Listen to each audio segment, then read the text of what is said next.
اللهم صل وسلم عليه وعلى آله الطيبين الطاهرين آمين. من فرجا ومن كل ضيق مخرجا ومن كل عسر يسرا ومن كل بلاء عافية يا أرحم الراحمين. اللهم إنا نسألك يا الله موجبات رحمتك وعزائم مغفرتك والسلامة من كل إثم والغنيمة من كل بر والفوز بالجنة والنجاة من النار. اللهم اقسم لنا من خشيتك ما تحول به بيننا وبين معاصيك ومن طاعتك ما تبلغنا به جنتك ومن اليقين ما تهون به علينا مصائب الدنيا ومتعنا اللهم بأسماعنا وأبصارنا وقوتنا أمدا ما أبقيتنا. اللهم اجعله الوارث منا واجعل ثأرنا على من ظلمنا وانصرنا على من عادانا ولا تجعل مصيبتنا في ديننا ولا تجعل الدنيا أكبر همنا ولا مبلغ علمنا ولا آيات رغبتنا ولا إلى النار مسيرنا واجعل الجنة هي دارنا وقرارنا ولا تسلط علينا بذنوبنا من لا يخافك فينا ولا يرحمنا. دعوناك يا الله كما أمرتنا فاستجب لنا كما وعدتنا يا صادق الوعد إنك لا تخلف الميعاد يا أرحم الراحمين.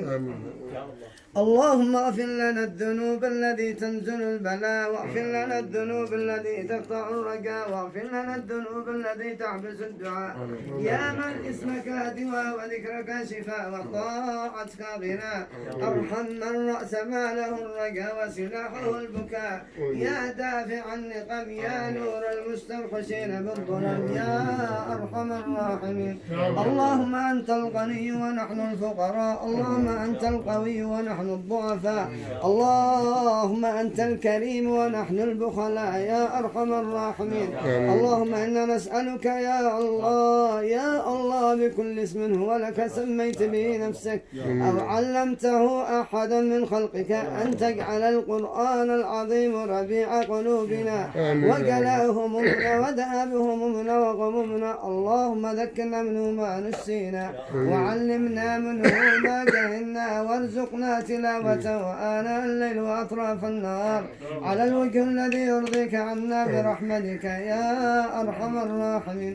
اللهم هذا الدعاء ومنك الإجابة وهذا الجهد وعليك التكلان برحمتك يا أرحم الراحمين. اللهم اغفر لحينا وميتنا وذكرنا وأنثانا ولمن قاب عنا ولمن أوصانا ولمن استوصانا.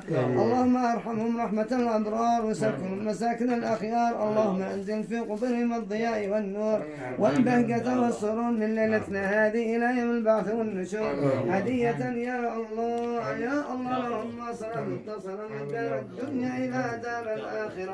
برد اللهم بالقرآن العظيم مضاجعهم وأنس بها وحشتهم وفرج بها كربتهم وارحمنا يا الله حتى نسير إلى ما ساروا إليه برحمتك يا أرحم الراحمين.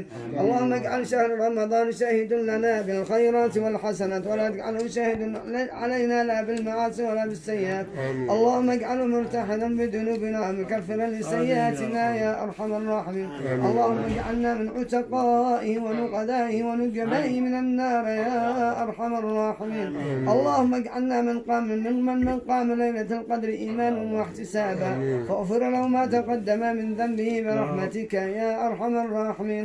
بسر اسرار الفاتحة وانوار الفاتحة تقديمة بها إلى قبورنا وقبوركم يا حاضرين ورحمة بها لوالدينا ووالديكم وأماتنا وأماتكم وأمات المسلمين أجمعين بالرحمة والمغفرة وزيادة وتعظيما بشرف الحبيب المصطفى محمد صلى الله وسلم عليه وعلى آله الطيبين الطاهرين.